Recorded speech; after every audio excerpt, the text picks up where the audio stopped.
Assalamualaikum warahmatullahi wabarakatuh. Perkenalkan, saya Siti Marfuah, Guru Bahasa Indonesia SMA Negeri 1 Bokateja, mahasiswa PPG dalam jabatan kategori 1 gelombang 2 tahun 2022 Universitas Pancasakti Tegal. Hari ini, Selasa 13 Juni 2023, akan melaksanakan uji kinerja video praktik pembelajaran. Selamat menyaksikan. Wassalamualaikum warahmatullahi wabarakatuh. Assalamualaikum warahmatullahi wabarakatuh. Waalaikumsalam warahmatullahi wabarakatuh. Apa kabarnya hari ini? Alhamdulillah, luar biasa. Allahu Akbar. Yes, yes, yes. SMA Negeri 1 Bokateja. Maju bersama, sukses semua, disiplin. Yes, yes, yes. Sip. Oke, sebelum kegiatan pembelajaran dimulai, terlebih dahulu Ketua Kelas untuk memimpin doa. Silahkan Mas Rasel. Duduk, siap, gerak. Doa mulai. Doa selesai. Terima kasih Mas Rasel. Berikutnya, hari ini kita akan belajar ke materi yang berkaitan tentang teks kritik sastra. Dengan kompetensi dasarnya, mengonstruksi sebuah kritik dan atau isi dengan memperhatikan sistematika dan kaidah kebahasaan. Kemudian yang berikutnya adalah indikator. Indikator dari KD ini ada dua. Yang pertama, mendesain kerangka teks kritik sastra dengan memperhatikan sistematika dan kaidah kebahasaan. Kedua, menciptakan teks kritik sastra berdasarkan kerangka yang telah dibuat dengan memperhatikan sistematika dan kaidah kebahasaan. Kemudian, tujuan pembelajaran pada kali ini yaitu ada dua. Yang pertama, berkaitan tentang mendesain kerangka teks kritik sastra dengan memperhatikan sistematika dan kebahasaan secara tepat. Dua, menciptakan teks kritik sastra berdasarkan kerangka yang telah dibuat dengan memperhatikan sistematika dan kaidah kebahasaan secara tepat dengan menjunjung nilai kerjasama, tanggung jawab, percaya diri, cermat, proaktif, kritis, dan kreatif. Berikutnya adalah apa saja manfaat mengonstruksi teks kritik sastra. Manfaatnya yang pertama adalah untuk memperluas wawasan penulis, baik itu yang berkaitan dengan bahasa, objek, atau juga tema-tema tulisan. Kemudian, untuk penilaian kali ini, Bu Guru akan mengambil 3 jenis penilaian. Penilaian yang pertama berkaitan tentang sikap sosial, yaitu nanti ketika kalian melakukan diskusi akan saya nilai sikap sosialnya, dan begitu pula ketika kalian nanti presentasi. Kemudian yang berikutnya adalah kemarin kalian sudah belajar tentang analisis, sistematika, dan kaidah kebahasaan teks kritik sastra.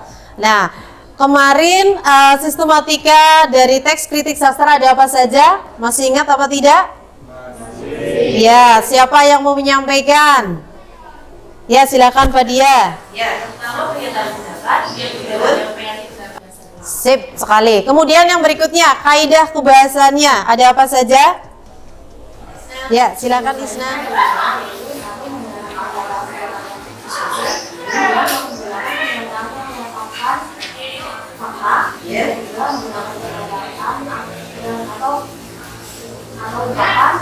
yang menilai atau mengenali, yang keempat menggunakan istilah teknis, yang kelima menggunakan istilah.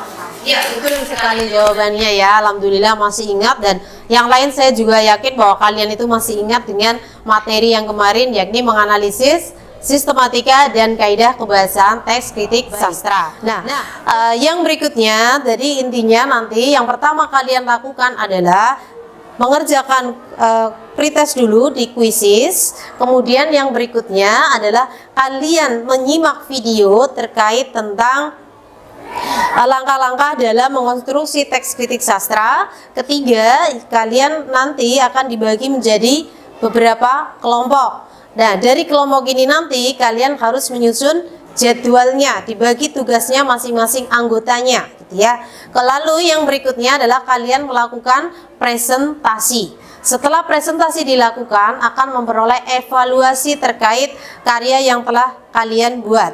Kemudian diakhiri dengan kalian mengerjakan post test untuk mengukur kemampuan kalian setelah mengikuti pembelajaran. Nah, untuk pembelajaran hal ini, saya ingin tahu apakah sudah ada yang punya pengalaman atau belum dalam membuat teks kritik sastra. Untuk itu, kalian silakan masuk ke kelas kuisis dulu dan mengerjakan soal yang sudah saya sediakan. Oke, bisa dimulai dari sekarang ya.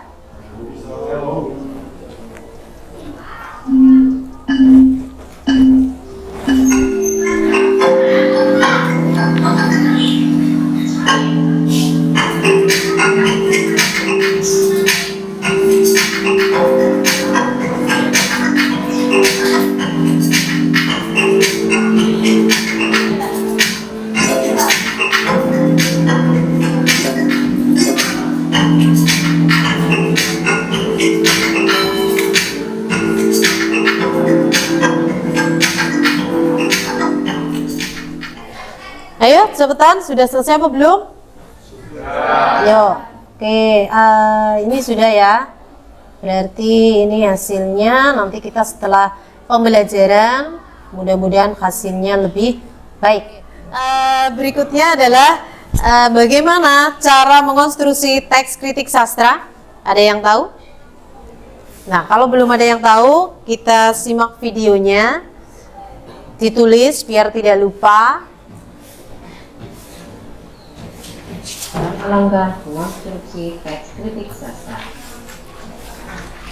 1. Pilihlah karya sastra yang akan dikritik. Karya sastra yang akan dikritik dapat cerpen, novel, puisi, dan drama. 2. Kuasailah materi dengan membaca secara utuh karya sastra yang akan dikritik. Caranya, karya sastra yang telah kalian pilih dibaca sampai dengan selesai. Apabila ada bagian yang tidak dipahami, maka baca kembali karya sastra tersebut sampai dengan kalian paham. 3. Buatlah sinopsis dari karya sastra yang dibaca. Setelah kalian selesai membaca karya sastra tersebut, maka kalian ceritakan kembali isi karya sastra tersebut menggunakan bahasa kalian sendiri. Berikutnya, sebelum kalian mengonstruksi teks kritik sastra, alangkah baiknya kalian mendesain kerangka teks kritik sastra terlebih dahulu.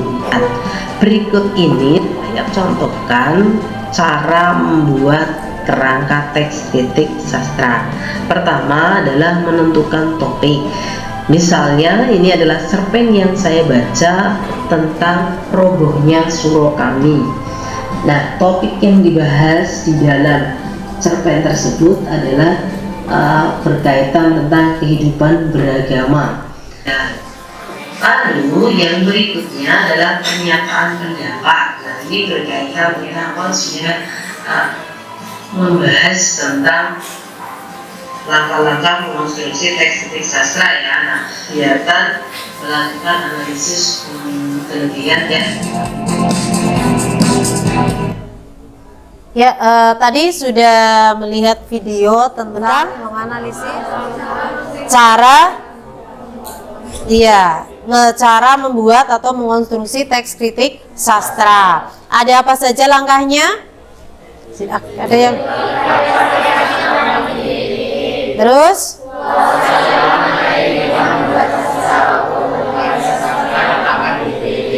Tiga. Buatlah sinopsis dari karya sastra yang dibaca. 4. Analisis unsur intrinsik dan ekstrinsik.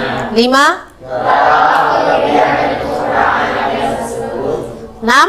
Berikan penilaian terhadap karya yang dibaca. Ya, 7. Buatlah simpulan berkaitan dengan rekomendasi. Ya, itu adalah langkah-langkah dalam mengonstruksi teks kritik sastra. Nah, sebelum kalian membuat teks kritik sastra, terlebih dahulu kalian harus mendesain kerangka teks kritik sastranya. Nah, desain kerangka teks kritik sastra ada apa saja? Siapa yang mau menyampaikan?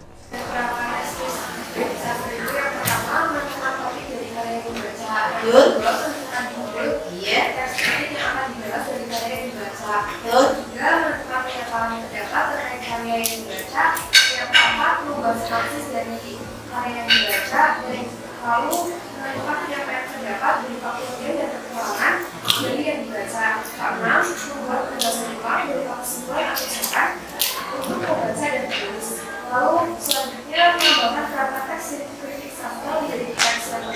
Iya, betul sekali jawabannya ya. Nah, kalian sudah mendengarkan 2 kali tadi dari video, yang kedua dari yang disampaikan oleh Siva.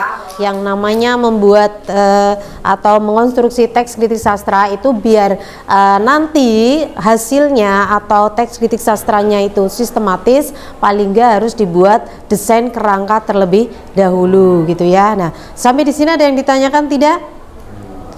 Belum. Oke, kalau tidak ada berarti yang berikutnya adalah saya membagi kelompok. Ira, Anissa, Latif. Kemudian kelompok yang kedua ada Siva, Priska, Mia, Raihan, Dewi. Kelompok ketiga ada Zara, Afi, Ais, Dewi, dan Nadia. Kelompok yang keempat ada Uran, Astrid, Bening, Lantasi, Nesa. Kelompok yang kelima ada Naufal, Tesani, Asrof, Fadia, dan Marcel. Kelompok yang keenam ada Alvin, Desti, Iya, Rasel, dan Rizka. Kemudian kelompok yang ketujuh ada Katrin, Dewi, Isna, dan Zahra gitu ya. Nanti silakan kalian bergabung dengan kelompoknya masing-masing.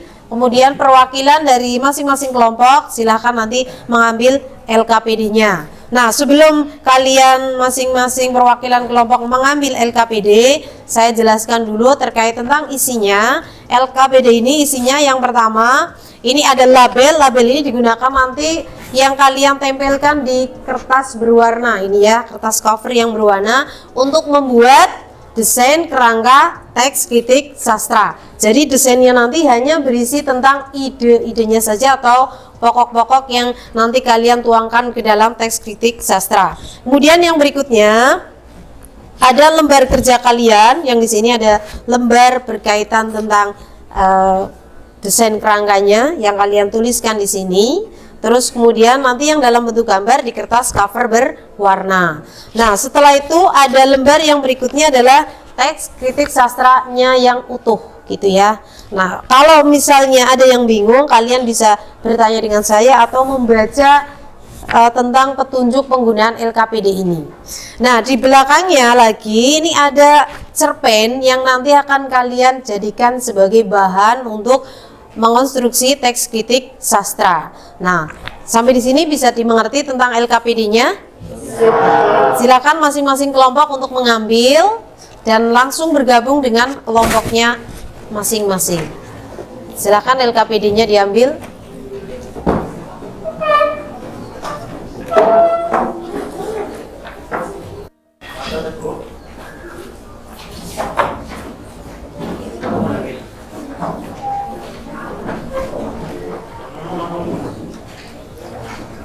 Oke, sudah dicek LKPD-nya.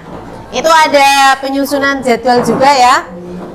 Oke, ada yang mau ditanyakan nggak terkait LKPD sebelum ke yang selanjutnya?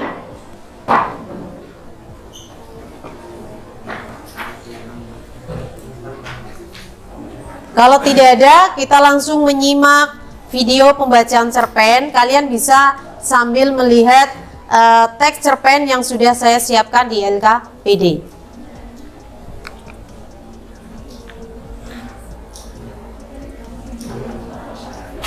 Gendong, cerita pendek karya Raditya dibacakan oleh penulisnya. Kenapa aku gak boleh gendong anakku sendiri? Tanya si suami kesal. Di ujung kamar, istrinya duduk di kursi melihat ke arahnya. Si suami ada di dekat jendela kamar mereka, berdiri dekat kasur. Dia tahu, dia rindu digendong ayahnya. Sudah selesai. Silakan gabung dengan kelompoknya masing-masing. Pertama yang kalian lakukan adalah isi jadwal penyusunan terlebih dahulu. Ketua kelompok silakan membagi tugas anggotanya. Dibagi tugasnya masing-masing. Waktu pengerjaannya itu berarti 35 menit ya dari sekarang. Kerjanya akan dibagi. Siapa yang tugasnya sebagai pendesain kerangka teksnya, menyusun pernyataan pendapat sinopsis, kemudian 3 menyusun penyampaian. Ketua kelompok silakan membagi tugas.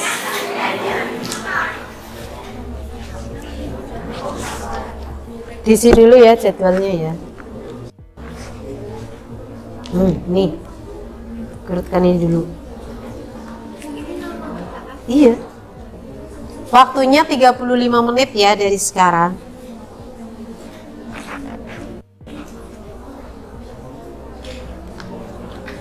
Siapa yang disuruh untuk buat desainnya? Pak, dibagi Pak.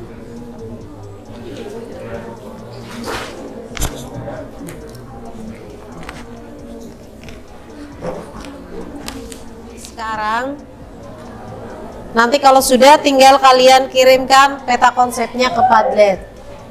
Pak Dia, ada yang bingung? Gimana? Topik itu berkaitan tentang isi cerita dari cerpen gendongnya, membahas tentang apa gitu. Iya, ditempel, dikasih idenya ini topiknya apa, judulnya apa, terus kemudian yang berikutnya sinopsisnya, pernyataan pendapat gitu.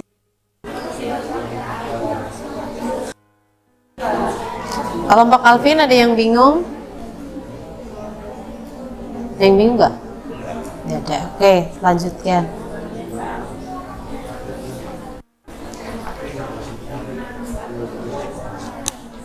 Diperhatikan durasinya ya. Nah, iya. Terus topiknya itu sosok suami yang lagi berdua sama istrinya karena ingin ibu anaknya gitu. Boleh.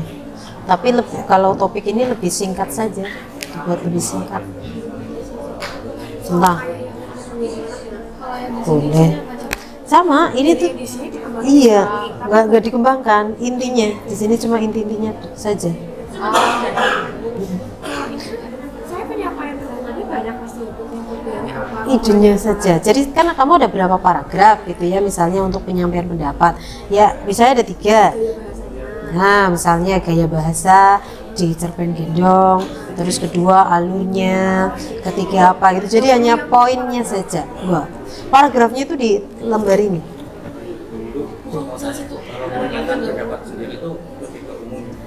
Kalau pernyataan pendapat itu penilaian secara umumnya.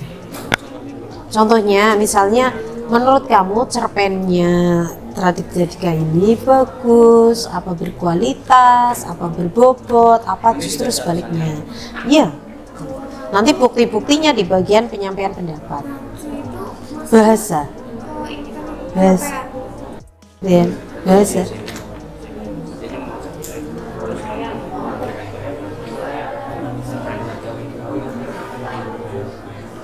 Ini ya materi yang di LMS. Kalau kalian butuh contoh, ada di sini. Ini ada contoh. Kalau tadi kan saya sudah menyampaikan contoh lengkapnya, bisa kalian lihat di LMS. Nah, ini di bagian sini. Yang tadi dari cerpen peta konsep yang sudah jadi dapat dikirim ke sini ya.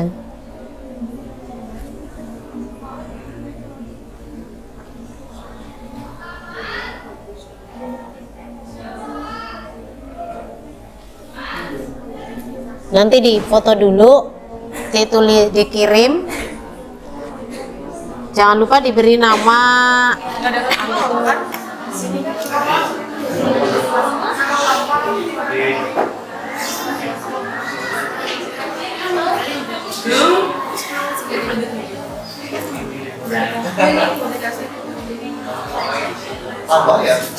Ya, cepetan dikirimkan. Baru ada 4 kelompok, ayo 3 kelompok yang lainnya. Terus di LMS-nya juga teks sudah jadi, langsung dikirim. Perwakilan saja setiap kelompok ya.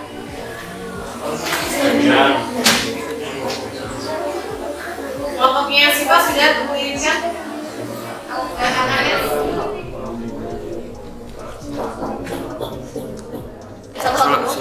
Yang ini.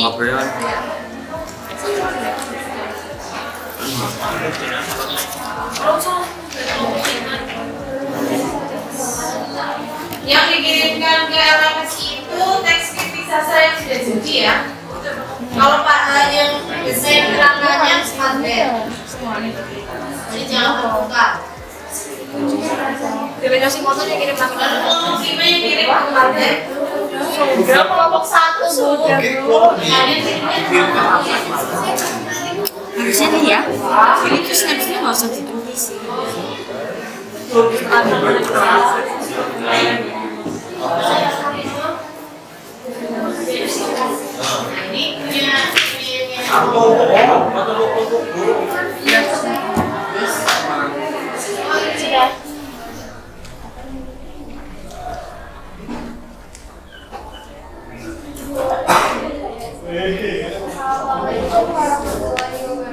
Waalaikumsalam warahmatullahi wabarakatuh. Kami perwakilan dari kelompok 2 akan mempresentasikan hasil kerja kelompok kami yang beranggotakan saya Syifa Nurul Isani, saya Mia Amin Sinta, saya Rizka Aritata, saya Dewi Anastasani, dan ada satu anggota lagi Raihan Syarbiansa. Saya selaku perwakilan dari kelompok 2 akan membacakan hasil kerja kelompok kami. Judul Alur membingungkan cerpen gendong karya Raditya Dika. Raditya Dika menyajikan sebuah cerpen berjudul Gendong dengan cukup baik. Alur yang diciptakan oleh penulis sukses menjebak imajinasi pembaca. Gaya bahasa yang digunakan pada cerpen ini sangat familiar. Contohnya pada cerpen Gendong dalam penggunaan kata untuk, naif, puas, halu, dan sebagainya, sehingga pembaca mudah memahaminya. Latar suasana yang disajikan oleh penulis membuat pembaca larut dalam isi cerita. Struktur cerpen ini tidak seperti cerpen pada umumnya, karena penulis langsung menceritakan kejadian atau rangkaian peristiwa dan tidak menuliskan pengalaman tokoh pada awal cerita. Alur yang digunakan pada cerpen ini menggunakan alur campuran. Hal ini membuat pembaca merasa bingung dengan isi cerita. Cerpen karya Raditya Dika yang berjudul Gendong cukup menarik perhatian pembaca. Alur yang tidak bisa dibilang membingungkan pembaca. Namun, penulis mampu menyajikan latar suasana dengan bagus, sehingga pembaca terbawa suasana cerpen tersebut. Cerpen Gendong menurut saya cukup bagus, cocok untuk dibaca di semua kalangan. Sangat rekomendasi untuk dibaca. Lebih lagi, Raditya Dika merupakan penulis yang banyak disukai orang. Pertanyaan dibuka. Ya, silakan. Septi. Salam. Assalamualaikum warahmatullahi wabarakatuh. Waalaikumsalam warahmatullahi wabarakatuh. Saya perwakilan dari kelompok 1. Pertanyaan saya, mengapa dalam kritik sastra harus menyertakan alasan dan bukti dalam penilaiannya? Izin menjawab. Jadi kan kalau misal mau ngasih bukti ini kelebihan kayak gaya bahasa, kan pasti kita tahu kan alasan kita kenapa kita memilih gaya bahasa. Pasti mungkin karena kita dengan isi ceritanya, atau mungkin kalau mengambil alur kan kita pasti tahu kan kayak kenapa sih alur ini bingung. Kan pasti ada buktinya kan. Jadi kan kita ngasih bukti biar baca juga kalau baca kritik sastra dari kita tuh tahu kenapa alurnya membingungkan, kenapa gaya bahasanya bagus begitu. Assalamualaikum warahmatullahi wabarakatuh. Waalaikumsalam warahmatullahi wabarakatuh. Perkenalkan, saya Abdul Sugiarto dari kelompok 6. Izin bertanya, tadi kan di judul disebutkan ada kata menjebak pembaca gitu apa ya? Tapi di awal sendiri apa ya? Kenapa itu bisa mengatakan menjebak sih? Izin menjawab pertanyaan dari Alvin. Jadi kan waktu kelompok kami membaca cerpen itu mengira kalau yang meninggal itu kan si anaknya, tapi ternyata waktu baca sampai akhir yang meninggal ternyata suaminya. Jadi seakan-akan kita tuh terjebak dalam latar suasana itu. Baik, sekian presentasi dari kelompok kami. Mohon maaf jika ada kesalahan. Wassalamualaikum warahmatullahi wabarakatuh. Waalaikumsalam warahmatullahi wabarakatuh.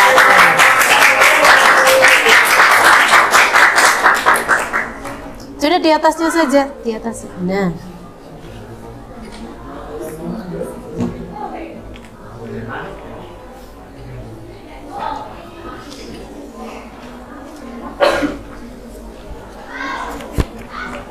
Assalamualaikum warahmatullahi wabarakatuh. Waalaikumsalam warahmatullahi wabarakatuh. Kami dari kelompok 1 akan mempresentasikan hasil karya kelompok kami. Perkenalkan, nama saya Sarjana Asri. Nama saya Salma Yamina Sonian. Saya Anissa Bella. Saya Nafira Sanata. Dan satu lagi Latif. Judul Kritik Sastra. Ciri khas cerpen gendong. Karya Raditya Dika. Cerpen gendong merupakan cerpen yang ditulis oleh Raditya Dika. Cerpen ini mengangkat sebuah tema sosial yang menggambarkan sebuah keluarga. Potret sosial yang tidak sesuai dan tidak membebani hati bisa dituliskan dalam bentuk karya sastra. Ada yang mau ditanyakan? Ya, silakan.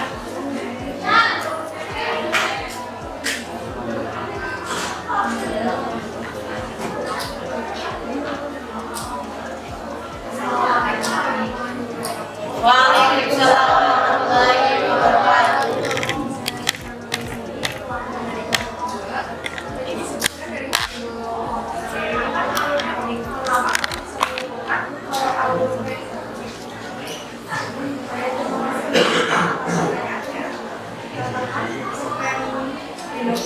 Karena menggunakan alur yang tinggi.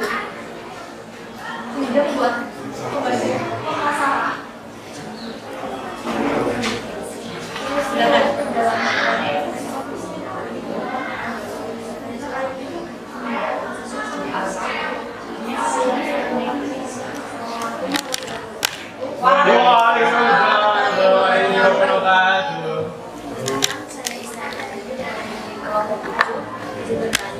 Bagaimana kalian menyusun penegasan ulang pada ahli benar?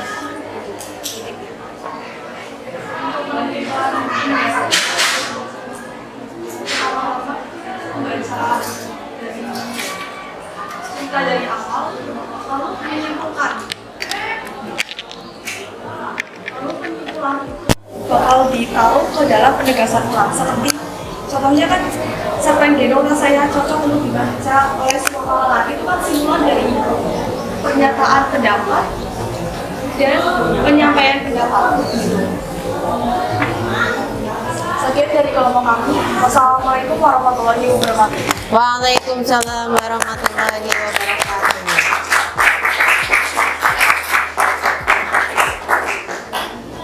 Ingat ya presentasi dari kelompok yang lainnya. Nah, ternyata luar biasa sekali dari tampilan masing-masing kelompok yang sudah maju ya. Semuanya sudah bisa mengkritik karya sastra, gitu ya. Mengkritik di sini mampu menunjukkan tentang kelebihan dan kekurangan dari karya sastra yang dibaca maupun didengar tadi. Kalau tadi didengar melalui video pembaca cerpen dari pengarangnya langsung. Kemudian yang berikutnya adalah dari membacanya itu dari teks cerpen yang memang sudah saya siapkan di KKBD. Nah, untuk pembelajaran hari ini, kira-kira apa simpulannya setelah kalian mengikuti pembelajaran ini? Simpulannya? Ya, silahkan Siva.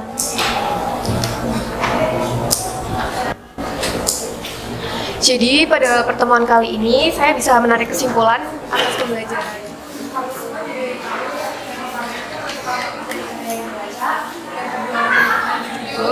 Teks kritik yang akan dibahas dari karya yang dibaca, dan yang ketiga menentukan pernyataan pendapat terkait karya yang dibaca, dan yang keempat membuat sinopsis dari karya yang dibaca, lalu menentukan penyampaian pendapat berupa kelebihan dan kekurangan dari karya yang dibaca. Lalu keenam, membuat penegasan ulang berupa kesimpulan atau saran untuk pembaca dan penulis. Lalu mengembangkan kerangka teks kritik sastra menjadi teks yang kokoh. Iya, betul sekali jawabannya. Jadi banyak hal yang dipelajari untuk pertemuan kali ini, mulai dari kita menentukan topik, menentukan judul, kemudian menentukan sinopsisnya, pernyataan pendapat, penyampaian pendapat, argumentasi, kemudian penegasan ulang, dan dilanjutkan dengan membuat yang namanya teks kritik sastra secara utuh. Saya juga ingin tahu apakah kalian itu sudah menguasai KD pertemuan hari ini. Caranya gimana? Silakan kalian buka LMS-nya, kerjakan tes evaluasi akhir ini.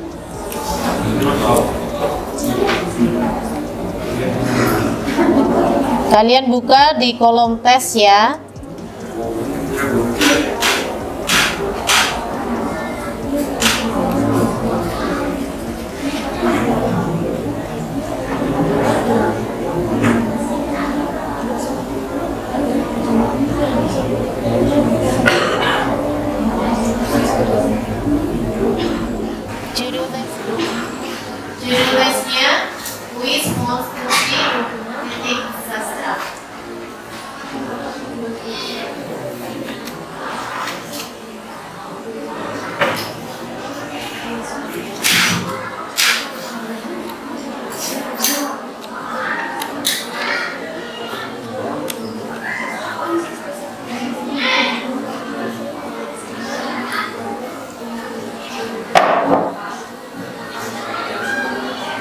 Sudah, kita lihat hasilnya.